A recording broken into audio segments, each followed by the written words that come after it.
থাকার পরেও জুলাই আমার ভাইদের উপর হত্যাকাণ্ড চালিয়েছে, তাদের বিরুদ্ধে কোনো ব্যবস্থা নিতে পারে না। তারা আমাদেরকে 134 ধারার আইন দেখায়, তারা আমাদেরকে বিভিন্ন আইন দেখে এই পুলিশদেরকে, এই খুনি পুলিশদেরকে নিস্তার দিয়ে দিয়েছে। তার ফলশ্রুতিতে আজকে এই চট্টগ্রামের পুটিয়ায় এই পুলিশ আমার ভাইদের উপর হামলা করার দুঃসাহস দেখায়। এই পুলিশ ছাত্রলীগকে গ্রেফতার করতে পারে না, এই পুলিশ খুনি লীগকে গ্রেফতার করতে পারে না, এই পুলিশ সন্ত্রাসীদের গ্রেফতার করতে পারে না, এই পুলিশ আবার জুলাই বিপ্লবীদের উপর হামলা করে। স্পষ্ট ভাষায় বলতে চাই, আমরা আমাদেরকে বিলিয়ে দিতে পারবো, আমাদের বিষয় আপোষ করতে পারবো, আমাদের বিষয় স্যাক্রিফাইস করতে পারবো, কিন্তু জুলাইয়ের বিষয়গুলো আপোষ করতে পারবো না। স্পষ্ট ভাষায় বলছি, ওই ওসি জাহেদ নূর যে আমার বিপ্লবী ভাইদের উপর হামলা করার সাহস দেখিয়েছে, যে আমার ভাইদের রক্ত ধরিয়েছে, তাকে কোনো ওসি ওএসডি বা কোনো কর্মবিরতি এইসবের মাধ্যমে আমরা মানবো না। তাকে কঠোর বিচারের আওতায় আনতে হবে, তাকে গ্রেফতার করতে হবে অবিলম্বে। আমরা শুনতে পাচ্ছি সরকার ওখানে সেনাবাহিনী পাঠিয়ে তাদের উপর, আমার বিপ্লবী ছাত্র জনতার উপর আবার হামলা করার পায়তারা করছে।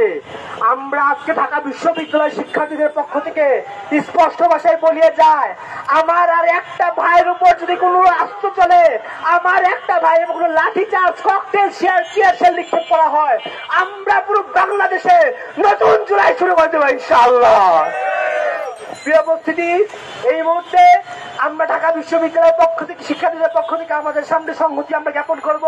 প্রথমেই ঢাকা বিশ্ববিদ্যালয়ের 24-25 সেশনের পক্ষ থেকে সংক্ষিপ্ত সংহতি জানাতে আসছে 24-25 সেশনের শিক্ষার্থী মাহফুজ।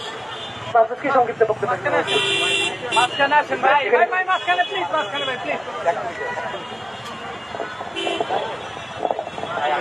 আসসালামু আলাইকুম ওয়া রাহমাতুল্লাহ। প্রিয় সংগ্রামী ভাইরা, আজ এখানে আমরা দুঃখ ভারাক্রান্ত হৃদয় নিয়ে বলতে হচ্ছে, চট্টগ্রামে যে ঘটনাটি ঘটেছে এটা কখনো বাংলার জমিনে আমরা মেনে নিতে পারি না।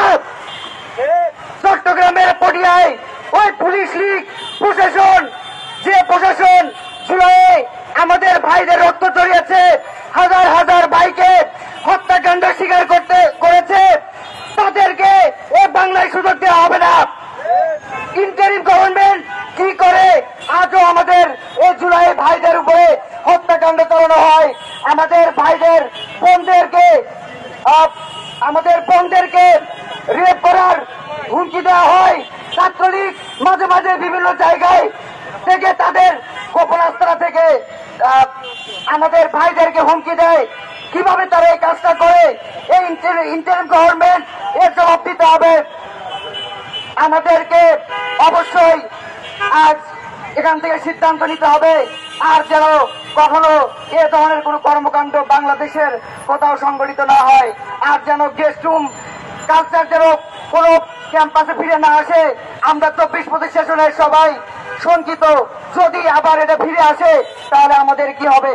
তাই আপনাদের কাছে উত্তপ্ত আহ্বান জানাচ্ছি, আপনারা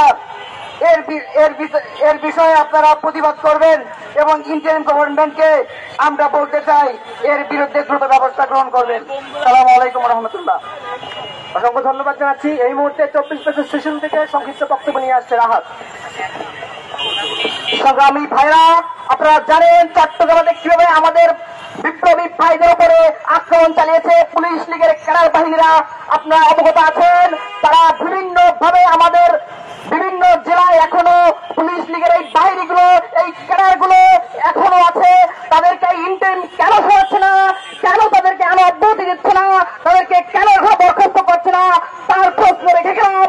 ইন্টারিম আপনি কি দিচ্ছেন তা আমাদেরকে জানাবেন।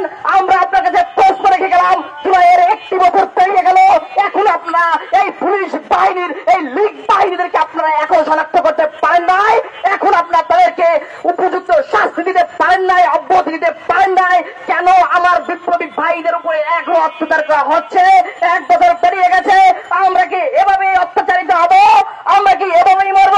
আমরা কি এভাবেই শোষণ সবসময় এগুলো আমরা শোষিত হব? প্রিয় সংগ্রামী ভাইরা, আপনারা জানেন চট্টগ্রামে যে অত্যাচার করা হয়েছে তার প্রতিবাদে আজকে ঢাকা বিশ্ববিদ্যালয়ের শিক্ষার্থীরা রাজু ভাস্করের পাদদেশে এক বিক্ষোভ মিছিল করেছে। ধন্যবাদ সকলকে, অসংখ্য ধন্যবাদ জানাচ্ছি রাহাতকে। এই মুহূর্তে বক্তব্য নিয়ে আসছে চট্টগ্রামের কৃতি সন্তান, ঢাকা বিশ্ববিদ্যালয় ইসলামিক স্টাডিজ বিভাগের শিক্ষার্থী শাহেদ ইমন।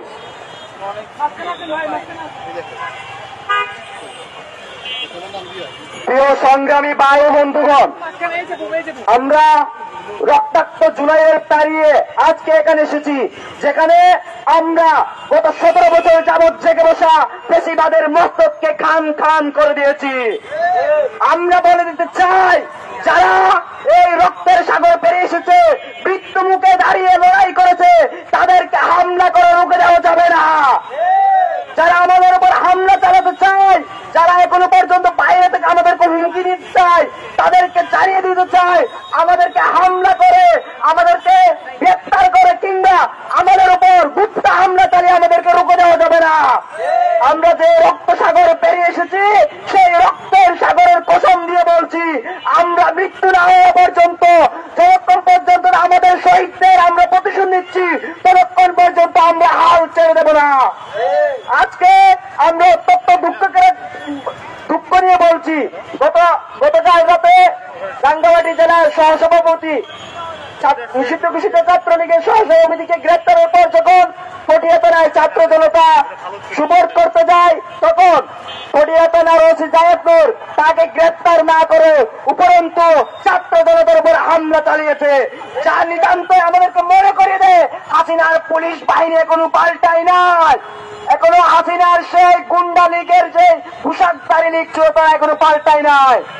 আমরা গত 1 বছর যাবৎ সরকারের নিকট আবেদন জানিয়েছি, দাবি করেছি, বিক্ষোভ করে জানিয়েছি পুলিশ বাহিনীকে সংস্কার করার জন্য, কিন্তু আমরা শুনেছি সেই পুলিশের যারা আছে তাদেরকে এখান থেকে ওখানে ট্রান্সফার করে পুলিশের ড্রেস পাল্টিয়ে মানুষকে ধোঁকা দেওয়া হচ্ছে।